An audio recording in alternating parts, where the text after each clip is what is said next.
My name is Stephanie, and I am 32 years old. When I was 16, my mother kicked me out of our home to focus on her new husband and their children. I walked away with one suitcase and a broken heart. 16 years later, I had built a multi-million-dollar tech company when my mother suddenly reappeared with her hand out. What happened on my front porch that day changed everything I thought I knew about family, forgiveness, and finding peace. Let me know where you are watching from in the comments. And subscribe if you want more stories about rising from the ashes of family betrayal. Before everything fell apart, I actually had some beautiful childhood memories with my mom, Diana. From ages 5 to 9, life seemed pretty perfect. Every Sunday morning, we had this special tradition where Mom would make chocolate chip pancakes shaped like animals. She would carefully craft elephants with banana slice ears or bears with blueberry eyes, and I would squeal with delight at each creation. Those mornings, with syrup sticky on my fingers and Mom laughing at my jokes, felt like pure magic. Mom was the one who taught me to read, spending hours with flashcards and picture books until I could sound out words on my own. When I turned 7, she spent an entire weekend teaching me to ride a bike, running alongside me down our quiet street until I finally got my balance. I remember her cheering so loudly when I made it all the way to the corner without falling that our neighbor came outside to see what the commotion was about. Our special shopping trips were something I looked forward to for weeks. Every few months, Mom would declare it was Girls' Day, and we would spend the entire day at the mall. We would try on silly hats in department stores, share pretzels from the food court, and she would sometimes surprise me with a small gift. I treasured those days when I had her complete attention and affection. But things started changing when I turned 10.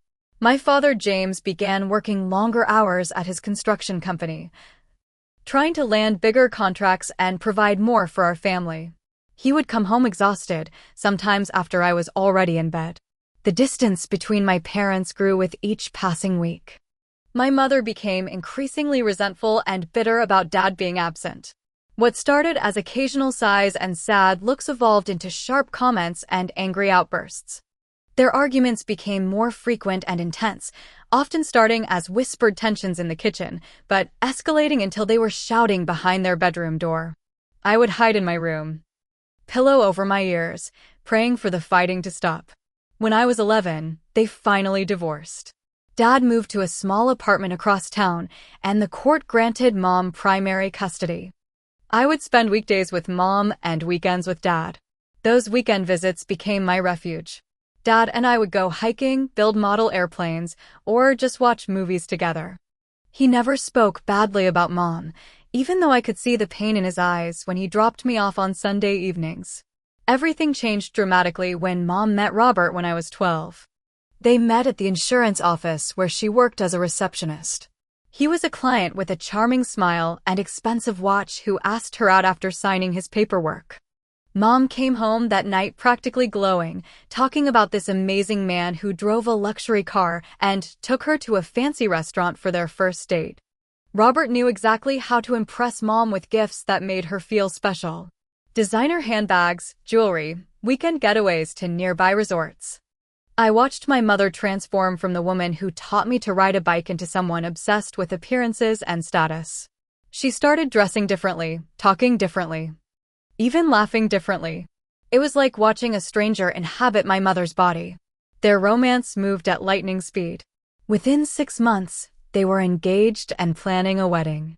I was not included in any of the preparations, just told which dress to wear and when to show up. The ceremony was small, held at an upscale restaurant with about 30 guests, mostly Robert's business associates and a few of Mom's friends. I stood awkwardly at the reception, feeling like an uninvited guest rather than the daughter of the bride. After the wedding, we moved into Robert's house in a nicer neighborhood. It had 4 bedrooms, but somehow I ended up with the smallest one, tucked away at the end of the hall. The master bedroom was redecorated for the newlyweds. One room became their shared home office, and the largest spare room was mysteriously left empty, but off limits to me. The reason for that empty room became clear when Mom announced she was pregnant just 4 months after the wedding. I was 13 when my half-sister Lily was born. From the moment Mom brought her home from the hospital, it was like I ceased to exist. All her attention, all her love, all her time went to the baby. Suddenly, I was expected to take on more responsibilities around the house. Doing laundry, preparing simple meals, cleaning bathrooms. Robert would comment things like, "You should be helping your mother more with the baby. She is exhausted," as if I was somehow being selfish for doing homework instead of babysitting. Robert was subtle in the way he turned my mother against me. Never outright critical, but always questioning. "Did you notice how Stephanie rolled her eyes when you asked her to set the table?" Or, "I wonder why Stephanie never offers to help with Lily without being asked." Each comment was a tiny chisel, slowly fracturing the bond between my mother and me. When I was 15, Mom had another baby, my half-brother Noah. By this point, the family finances were showing signs of strain. Robert's job in sales had become less stable, and 2 babies meant a lot of expenses. It was Robert who first suggested I was old enough to contribute more to the household, implying I should get a part-time job to help with family expenses. Mom, who had once been so proud of my academic achievements, now agreed that my focus on schoolwork was a bit obsessive and I should be more practical. The tension at home grew daily. Robert would make passive-aggressive comments about my attitude problem whenever I tried to have a private conversation with my mother. Mom, increasingly stressed about money and caring for 2 small children, would snap at me for the smallest infractions. If I left a glass in the sink or came home 15 minutes late from school, it would trigger a lecture about my selfishness and lack of consideration. My room gradually shrank as baby equipment migrated in. First, it was just a changing table that would be temporary. Then shelves for toys. Eventually, half my closet was filled with baby clothes that had nowhere else to go. When I objected, Mom accused me of being jealous of innocent babies. The emotional neglect became impossible to ignore. My 16th birthday came and went without any acknowledgement. No card, no cake, not even a happy birthday from Mom. When I got the highest grade in my advanced math class, Mom was too busy to look at the certificate. Family photos on the mantle were replaced with new ones featuring Mom, Robert, and the babies. There was no trace of me left in the family narrative. I tried so hard to maintain a relationship with my mother. I would get up early on Sundays to make her favorite breakfast, hoping to revive our pancake tradition. I would volunteer to watch the babies so she could take a bath or nap. I wrote her heartfelt letters about how much I missed our relationship, slipping them under her bedroom door. She never mentioned receiving them, and I later found one crumpled in the trash, unread. The night that changed everything started like many others. I had an important chemistry test the next day, worth 30% of my semester grade. I had been studying for weeks and planned to review my notes one final time that evening. As I spread my textbook and notes across my desk, Mom appeared in my doorway, baby Noah crying in her arms. "I need you to watch the kids tonight," she announced. Robert surprised me with tickets to the concert I wanted to see. "Mom, I have a huge test tomorrow," I explained, showing her my study materials. "Could Robert's sister babysit instead? You know she loves spending time with the kids." Mom's face hardened. "She is not available. This is important to me, Stephanie. One night of babysitting will not ruin your grades." "I have been preparing for this test for weeks," I tried to explain. "It is worth almost a third of my grade. I really need tonight to do final review."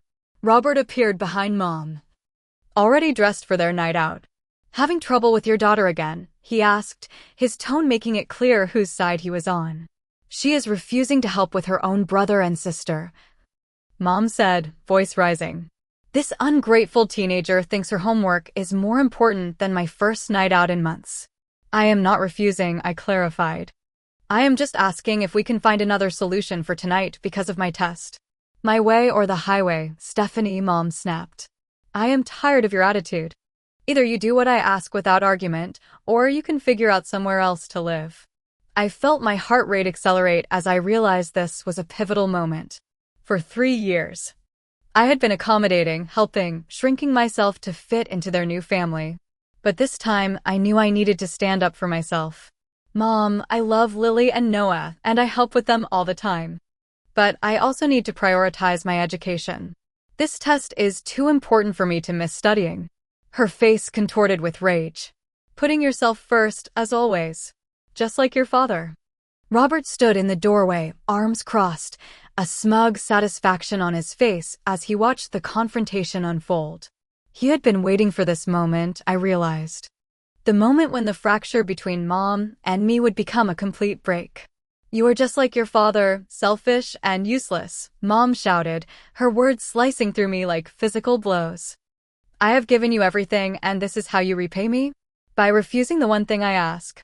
You have 30 minutes to pack your things, she continued, her voice cold and steady now. If you cannot respect my rules and my home, you can leave. My real family will be better off without you. I stood frozen, unable to believe what I was hearing. Despite everything, I never thought she would actually throw me out. Mom, please. You cannot be serious. 29 minutes now, she replied, turning away. In a daze. I pulled my suitcase from under the bed and began throwing in clothes, toiletries, and school supplies. In the back of my closet, I kept a metal box with important documents. A habit my father had encouraged after the divorce.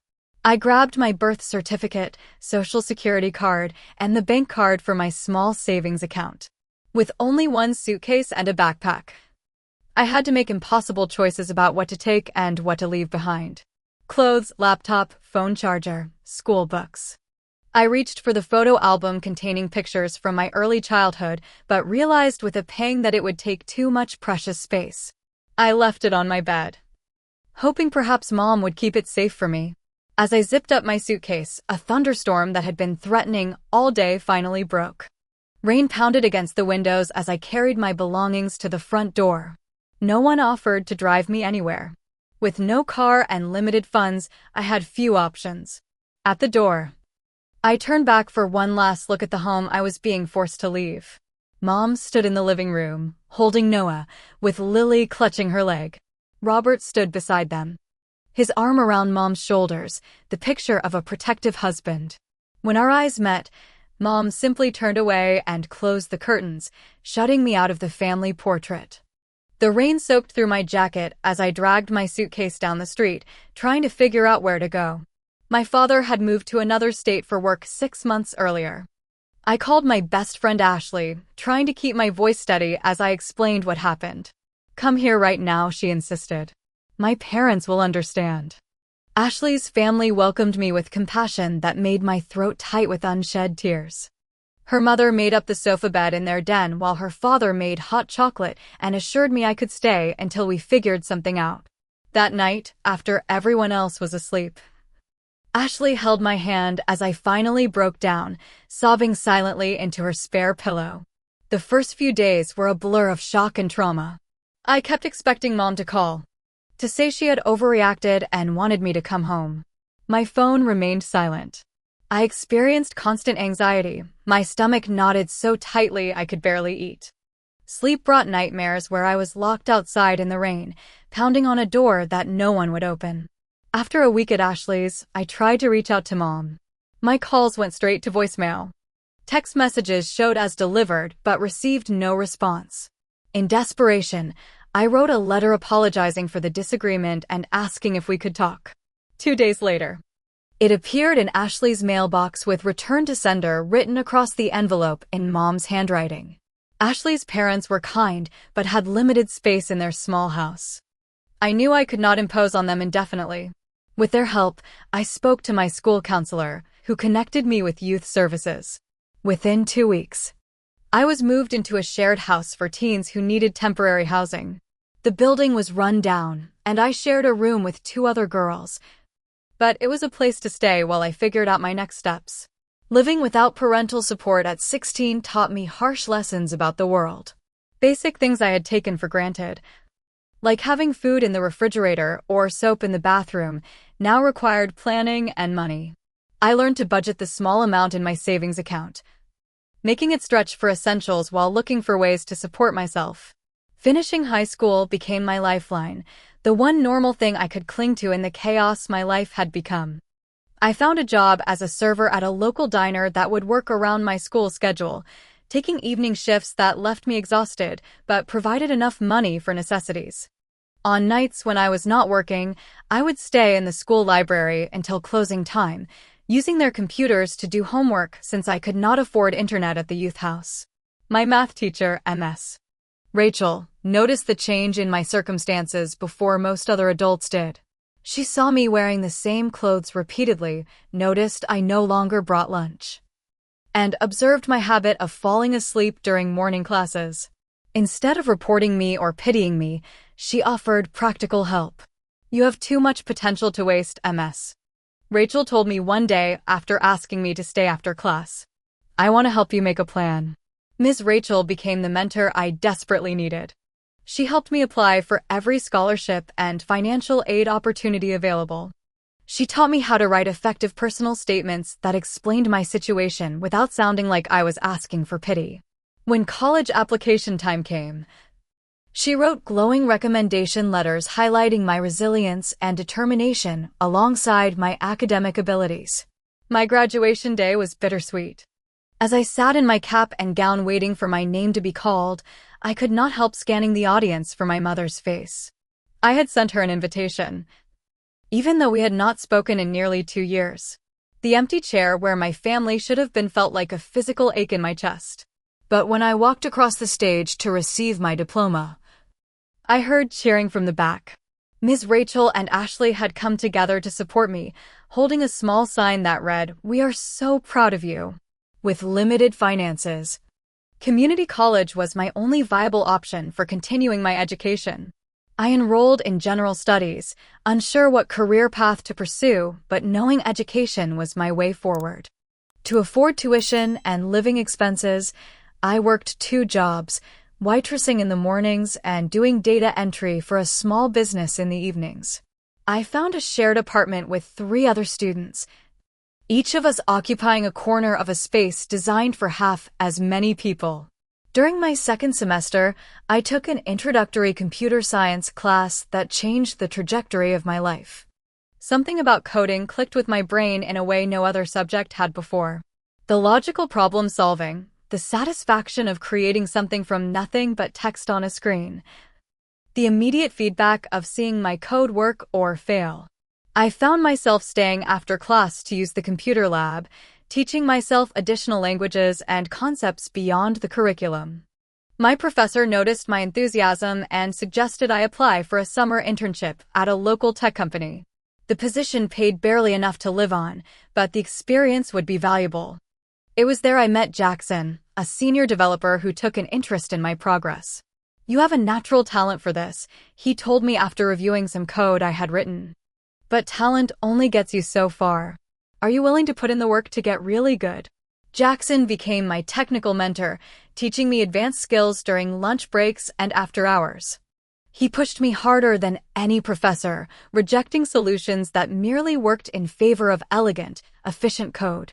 More importantly, he introduced me to his network of industry contacts, people who could open doors for a young developer without an impressive resume or fancy degree. With Jackson's recommendation and my growing portfolio of projects, I secured a scholarship that allowed me to transfer to the state university to complete a computer science degree. For the first time since leaving home, I felt proud of what I was accomplishing, confident that I was building a future for myself despite everything. While maintaining a part-time job to cover living expenses, I dedicated myself to my studies with an intensity that surprised even my professors.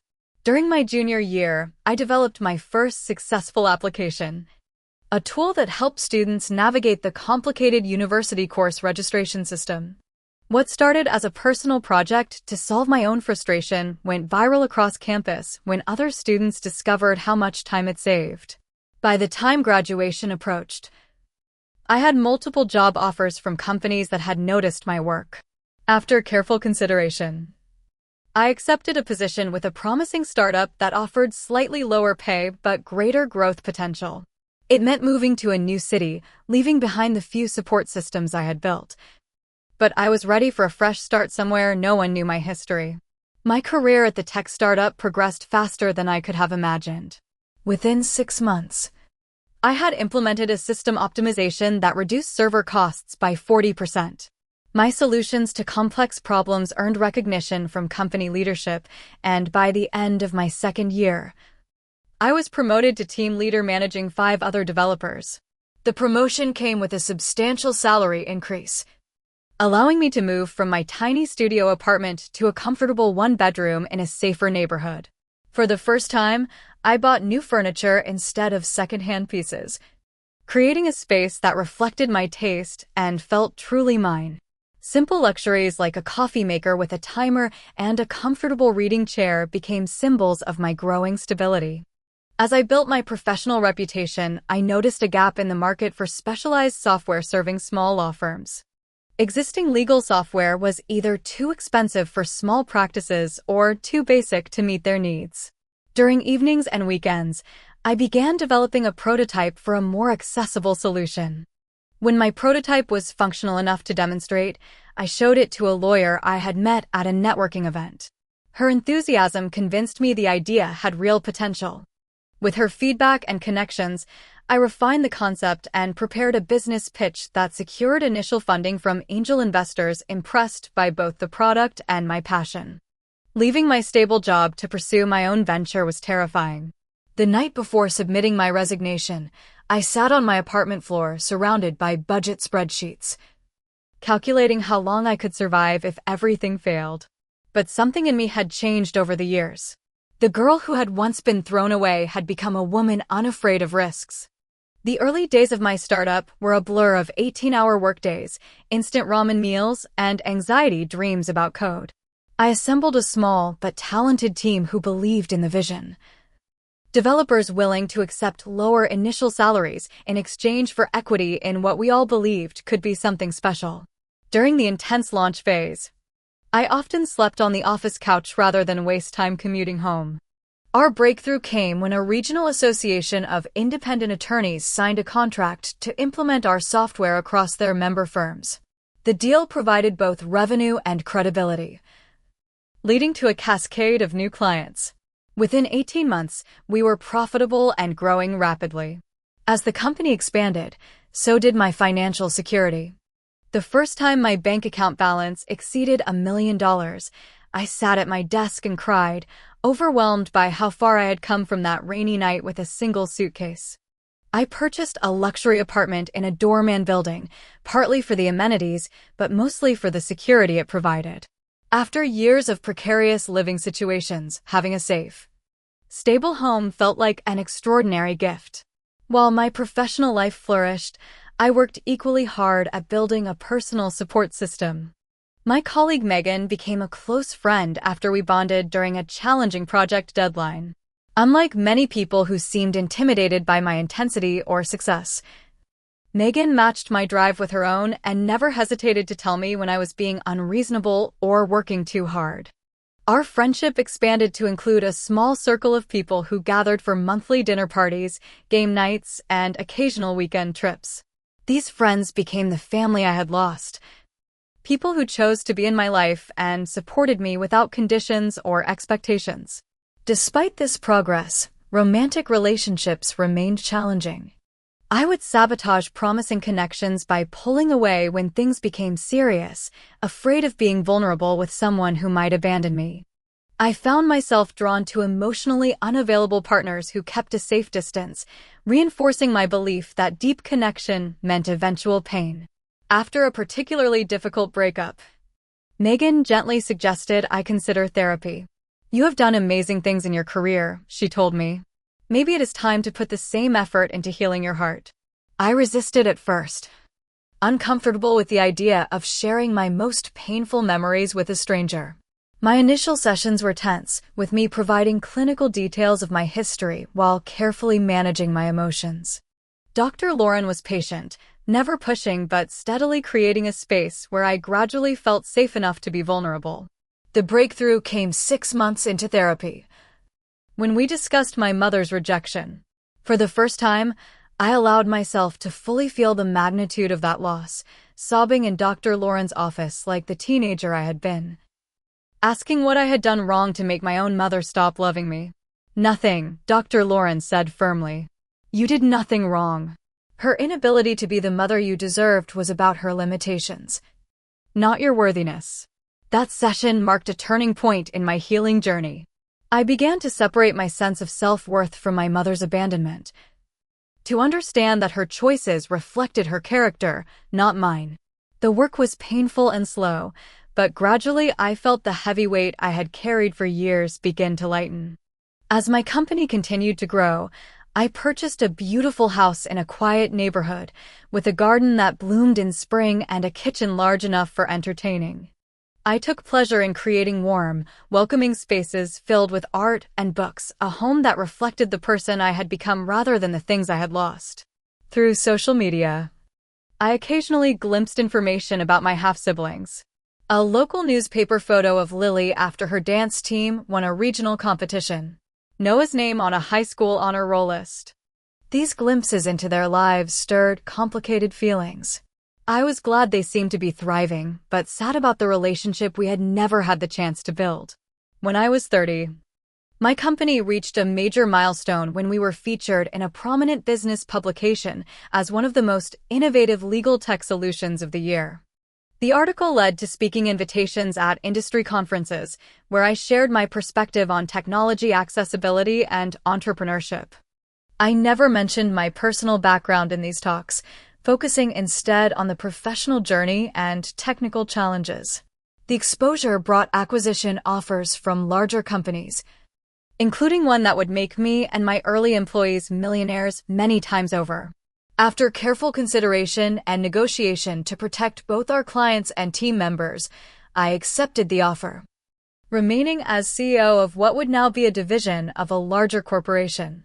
The acquisition made headlines in tech publications and local business news. My net worth now included not just the acquisition payment, but also stock in the parent company and ongoing performance bonuses. Financial advisors helped me manage investments and create a secure future. The frightened 16-year-old with one suitcase could never have imagined this outcome. 2 months after the acquisition announcement, I received a LinkedIn message that made my coffee cup freeze halfway to my lips. The sender was Diana Marshall, my mother. Stephanie, it has been too long. I recently saw an article about your company and wanted to reach out. You have built quite an impressive career. Perhaps we could catch up sometime? Love, Mom. The casual tone, as if we had simply lost touch rather than her throwing me out and cutting all contact, left me speechless. My hands physically shook as I read and reread the message, memories flooding back with such intensity that I felt lightheaded. I closed my laptop without responding and called Dr. Lauren, who fit me in for an emergency session that afternoon. This is a significant moment, she acknowledged after I showed her the message. What do you want to do? I do not know, I admitted. Part of me wants to ignore it completely. Another part is curious about why she is reaching out now after all this time. Both reactions are valid, Dr. Lauren assured me. You do not owe her a response or your time. Whatever you decide should be based on what is healthy for you, not obligation. For a week, I left the message unanswered, discussing possible responses in therapy and with Megan, who knew my full history. As I was considering my options, a second contact came through, this time an email sent to my company address. I thought you might enjoy seeing these old photos. The message read, with several childhood pictures attached. Pictures of me and Mom at the beach, at my elementary school graduation, blowing out birthday candles. Images from before Robert. Before everything changed. The email ended with, I would love to catch up on lost time. So much has happened in our family. 3 days later, a third message arrived. I understand you might need time to process hearing from me after so long. Just wanted you to know I am staying at the West Side Hotel for the next 2 weeks if you would like to meet. Your siblings would love to know their successful big sister. The mention of my half-siblings triggered both curiosity and suspicion. Had she told them about me? What narrative had they grown up hearing about their absent older sister? After extensive preparation with Dr. Lauren, I decided to take a carefully controlled step and respond with a brief phone call. I set clear boundaries for myself beforehand. The call would be limited to 15 minutes. I would not commit to anything, and I would end the conversation if it became manipulative or overwhelming. Hearing my mother's voice for the first time in 16 years sent a shock through my system. It was both achingly familiar and strangely different, older and more strained than in my memories. After awkward pleasantries, she launched into what sounded like a rehearsed speech. "We both made mistakes back then," she said, neatly erasing the power dynamic between a parent and child. I was under so much stress with the babies and money problems. But that is all in the past now. Throughout the 15-minute call, she focused primarily on my career success, asking questions about the company acquisition and my current role. She mentioned having followed my journey online, though I maintained minimal social media presence specifically to avoid being found by family members who had shown no interest in my welfare for years. It was only at the end of the call that she revealed the first hint of her agenda. Lily got accepted to Westridge University. Such a prestigious school, but the tuition is quite high. And Noah is planning pre-med studies next year. College funds are a bit tight right now. I ended the call soon after, promising nothing more than to think about meeting in person. The knot in my stomach told me everything I needed to know about her sudden reappearance in my life. Her second call 3 days later was more direct. "Lily's tuition is $45,000 per year," she mentioned casually. "And the apartment near campus we are looking at is another $1,500 per month. I was hoping you might consider helping family out. You have been so blessed financially." By the third call, there was no longer any pretense. "We need the first semester payment by August 15th, she stated, as if my agreement was a foregone conclusion. "I can send you the university payment portal information. They accept credit cards for a small processing fee or direct bank transfers." Each conversation employed different manipulation tactics. "After everything I did raising you," she would say, conveniently forgetting the abandonment. Or, "That is what family does for each other," despite having demonstrated the opposite through her actions. Most painful was hearing, "Your siblings really look up to you," when I had serious doubts they even knew I existed.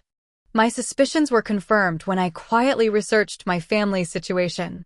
Robert had left my mother 3 years earlier for a younger woman, providing only the minimum child support required by law. Mom had struggled financially since the divorce, working as an office manager but unprepared for the costs of raising 2 teenagers alone after years of depending on Robert's income. The timing of her reaching out, just after my financial windfall made headlines, could not be coincidental.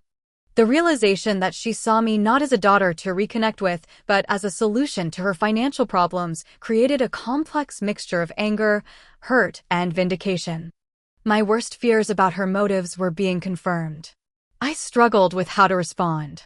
While I had no interest in being manipulated by my mother, I felt a certain empathy for my half-siblings. They had not chosen this situation and were innocent in the history between Mom and me. Perhaps there was a way to support their education without enabling my mother's entitled behavior. After much deliberation and another session with Dr. Lauren, I decided a face-to-face meeting was necessary. Clear boundaries would be harder for my mother to manipulate or misinterpret in person than over the phone or by email. "I will meet you at my home," I told her during our next call. "Saturday at 2. We can discuss everything then." I chose my home deliberately, wanting both the psychological advantage of my own territory and the symbolic value of her seeing the life I had built without her help. Saturday arrived with perfect fall weather, crisp and sunny. I spent the morning reviewing talking points with Megan, who offered to stay during the meeting for moral support. I declined, knowing this was a conversation I needed to handle alone, but asked her to be available by phone afterward. At precisely 2 o'clock, a rideshare car pulled up in front of my house. My mother stepped out, looking older than I expected but well-dressed in what I recognized as her trying to impress outfit. Her eyes widened as she took in my home. A restored Victorian with manicured gardens and a circular driveway where my luxury electric car was parked. She approached with arms outstretched for a hug that I sidestepped, instead gesturing toward the front porch where I had set up 2 chairs with a small table between them. The symbolic barrier of not inviting her inside was intentional, a physical representation of the boundaries I was establishing. "Your home is beautiful," she commented, settling into one of the porch chairs. "You have done very well for yourself." "Thank you," I replied, keeping my voice neutral. It took many years of hard work.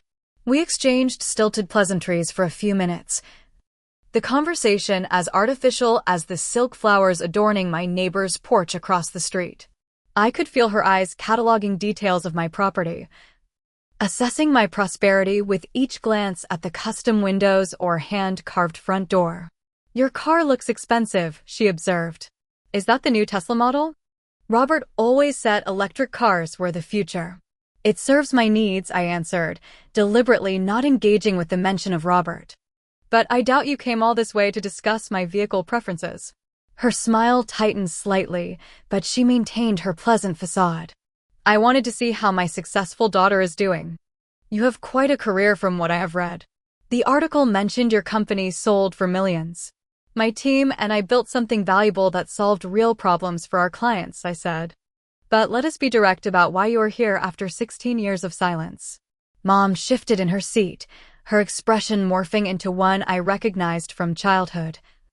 The look that preceded asking for something she knew she was not entitled to.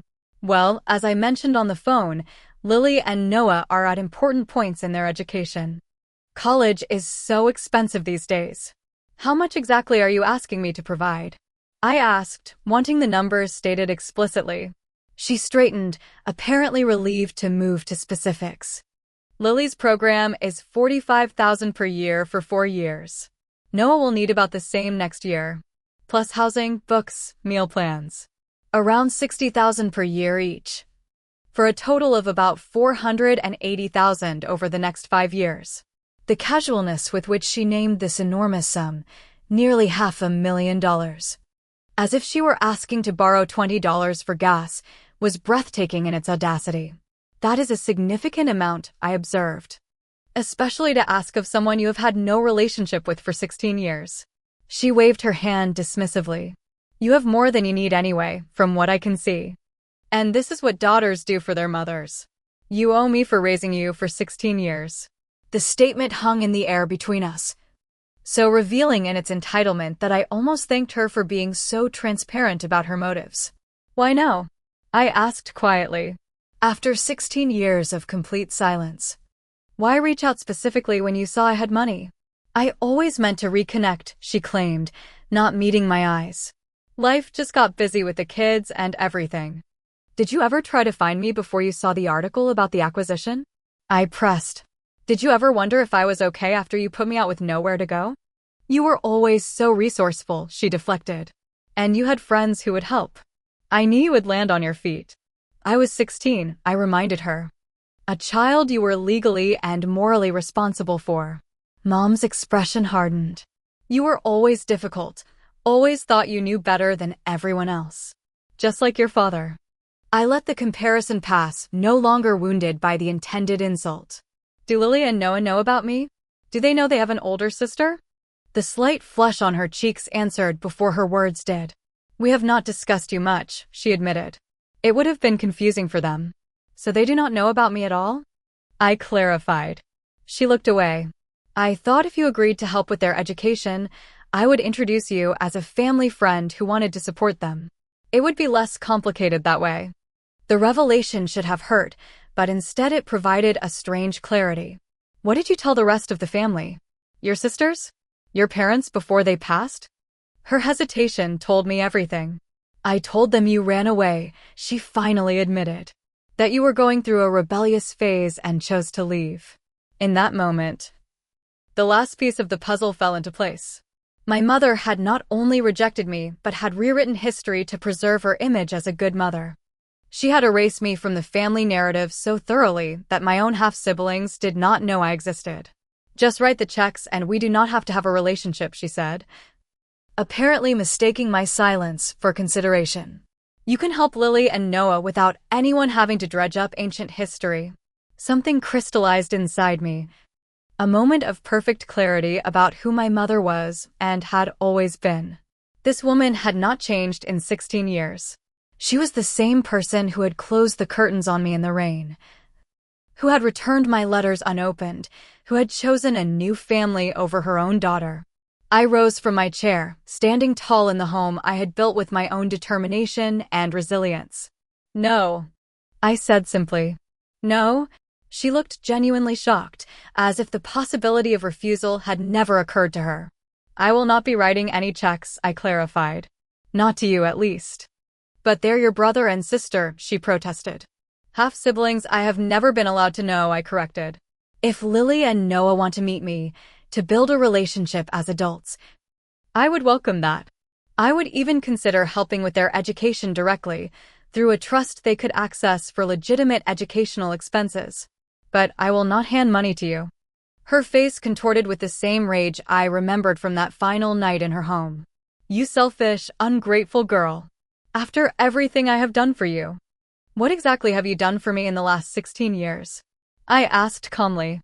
"Because from where I stand, I have succeeded despite you, not because of you." She stood up so quickly her chair tipped backward. "I will tell everyone what a terrible daughter you are. How you abandoned your family when they needed you." "You are welcome to tell whatever story you like," I replied. "But we both know the truth." She moved toward my front door. "I want to see inside. I want to see exactly how well you are living while refusing to help your family." I stepped sideways, blocking her path. "This is my home, and you are not invited inside. Our conversation is over." "Family obligation works both ways," she shouted, loud enough that my neighbor across the street looked up from gardening.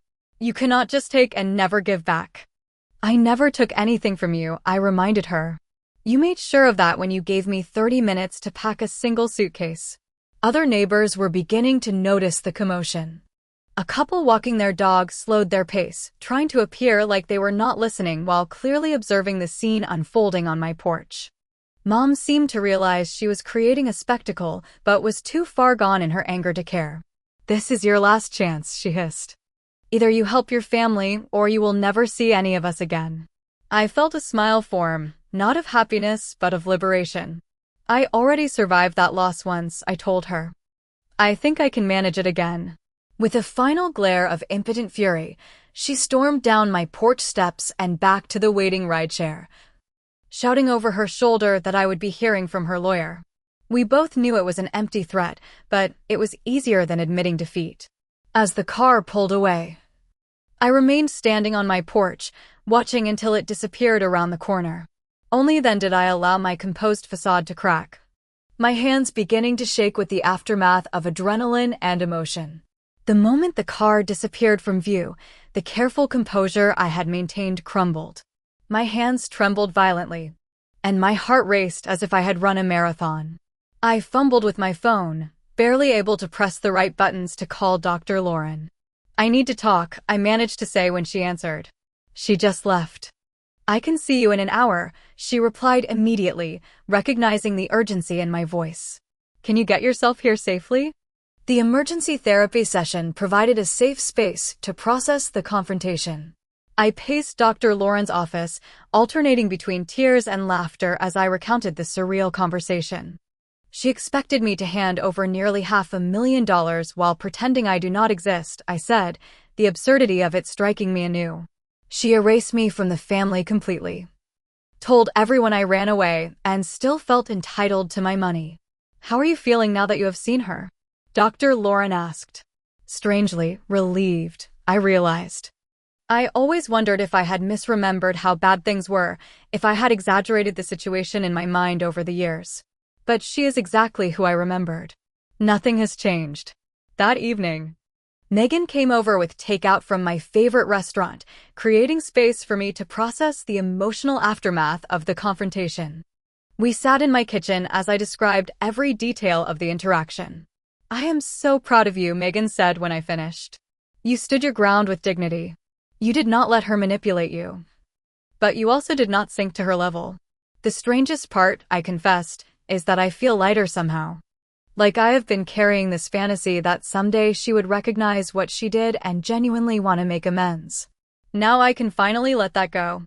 The mention of my half-siblings had awakened a curiosity I could not ignore. While I had no interest in a relationship with my mother, Lily and Noah were innocent parties in this situation. After careful consideration, I began researching how to contact them directly. Social media provided the first connection. Both had accounts, though Lily's was more active. Rather than sending a potentially overwhelming direct message, I decided to create an education trust that they could access, with a letter explaining who I was and our shared history.